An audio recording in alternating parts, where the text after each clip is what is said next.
Avec Jean-François Comeau, on va arriver à 2 nouveaux produits chez Rossignol. En fait, toute une nouvelle gamme.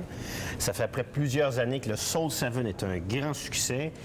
Et là, on va encore plus loin quand on regarde comment c'est construit, mesdames et messieurs. Je vais le laisser en parler, mais moi, je suis renversé de l'évolution technologique d'un ski qui était déjà très bon.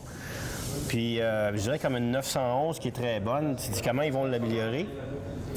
Bien, effectivement, on se demandait toujours où est-ce qu'il allait aller après ça, parce que ce qu'ils ont voulu faire depuis le début, la série 7, Soul 7, Sin 7 avant, qui est devenu un Sky 7, qui était plus léger. Sky 7 étant plus étroit que le Soul 7. Exactement. On est à combien? 98 mm en dessous du patin. Oui. Très beau ski freeride pour l'est du pays. C'est extrêmement un flex extrêmement graduel, vraiment le fun à skier. Et est-ce qu'on a l'impression, parce que des fois, il y a certains skis de freeride comme ça, on a l'impression, quand on l'écrase, que là, on a le nez complètement dans les airs, puis qu'on a un 150 dans les pieds. Puis je suis content que tu en parles, Philippe, parce que justement, ces nouveaux Sky et Soul 7-là, c'est un nouveau moule. Et effectivement, que les ingénieurs ont voulu que les rockers soient beaucoup plus, on appelle un petit peu un terme anglais, shallow, un petit peu moins relevé. Et que le rocker du ski commence un peu plus loin aussi. Un peu plus puissant. OK? Surtout en torsion.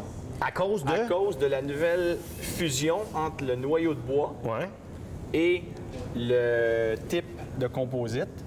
Avant, c'était vraiment 2 barres droites qui venaient se fusionner. Maintenant, on voit que c'est une fusion qu'on appelle un peu plus interloquée. Fait que ça va rendre le ski un peu plus rigide en torsion. Puis on voit à l'arrière aussi que le quart a comme un ruban que tu me dis, je suis tombé à la renverse, VAS, technologie qui date depuis longtemps chez Rossignol. Parce que, écoute, en 83, j'avais essayé des slaloms VAS, j'étais tombé sur le derrière. Donc là, ça vient encore plus renforcer le pont entre ta spatule de composite et ton noyau de bois. Exactement, Philippe. Fait que c'est vraiment une bande d'élastomère qu'on vient rajouter de chaque côté. Et on a ça depuis plusieurs années dans le Soul et le Sky. Mais l'élastomère va faire quoi pour le public? Bien, je m'en viens à ça. C'est qu'il va vraiment absorber les vibrations. Pire ennemi d'un ski quand on essaie des skis, c'est les vibrations. Surtout si on skie ça large sur le dur, très dur. Puis au Québec, des fois, on sait qu'on a des conditions endurcies. Alors, c'est pour ça que ces skis-là, quand même, pour notre marché, on a toujours bien fait. Un rayon très court et des skis très confortables à skier, même si on n'est pas dans 2 pieds de poudreuse. Rayon très court, on est à quoi? Des alentours de 16-17 mètres de rayon, tout dépendant des longueurs qu'on va... skier. OK. Et le devant et l'arrière en composite parce qu'on élimine du poids et surtout du swing weight qu'on appelle. L'inertie est plus facile. L'inertie est vraiment concentrée en dessous de la botte.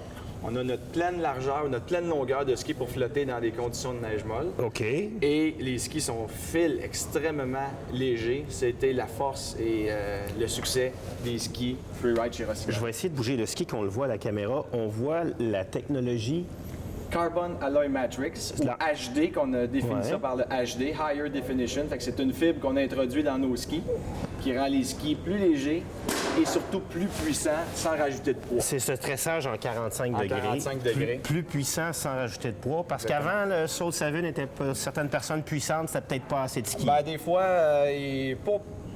on a rajouté un peu plus de sang, parce que le poids, on sait que dans cette gamme de séries-là, c'est très sensible à l'achat.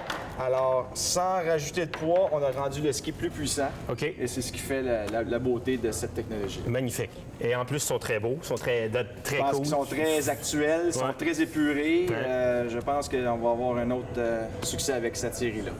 Pursuit, 600 et 800, rapidement, des skis de piste. Ce sont des skis de piste. Ne sont pas le ski, par exemple, slalom comme le Hero. Non. Ça serait la clientèle qui voudrait vraiment un ski de piste, parce qu'on sait qu'au Québec, on sait que la plupart des gens skient sur la piste de toute façon. Oui, mais après ça, tu maries ça et ça. Vélo de montagne, vélo de route. T'as tout compris. Tu sais, en fait, lequel serait un driver, lequel serait un putter. Mais ça te prend un driver, un putter dans ton sac. Vélo de route, vélo de montagne. Oui, les gens comprennent. Oui, exactement. Et puis, quelqu'un qui voudrait un ski de piste qui est un petit peu moins agressif, un peu moins nerveux que nos fameux Hero, que nos skis de slalom. Et moi, ce que j'entends souvent, certaines personnes n'aiment pas nécessairement faire 12 mètres de rayon.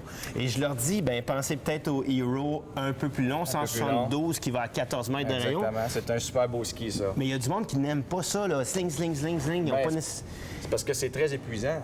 C'est quelqu'un qui skie, qui commence à 9 h le matin, souvent rendu à 11 h, midi, à moins d'être un super athlète ou d'être en shape. Ouais. Midi, tu vois. Il a fait ses 1000 virages. Il a fait ses 1000 virages. Fait que c'est un court rayon, OK. un peu plus smooth, un peu plus large en dessous du patin que les Hero. Ouais. Alors, on a le Poursuite 600 qui n'a pas de métal à l'intérieur, le Carbon Alloy Matrix, la même fibre, et le 800 qui est un nouveau ski, nouveau moule, 73 mm aussi, même géométrie que le 600, mais avec une feuille de métal. OK. Très beau ski. Bon, ben Jean-François, toujours un plaisir. Philippe. On a eu beaucoup de plaisir dans le ski test cette année. Merci de t'être déplacé dans la tempête. Plaisir. C'est pas facile tout le temps.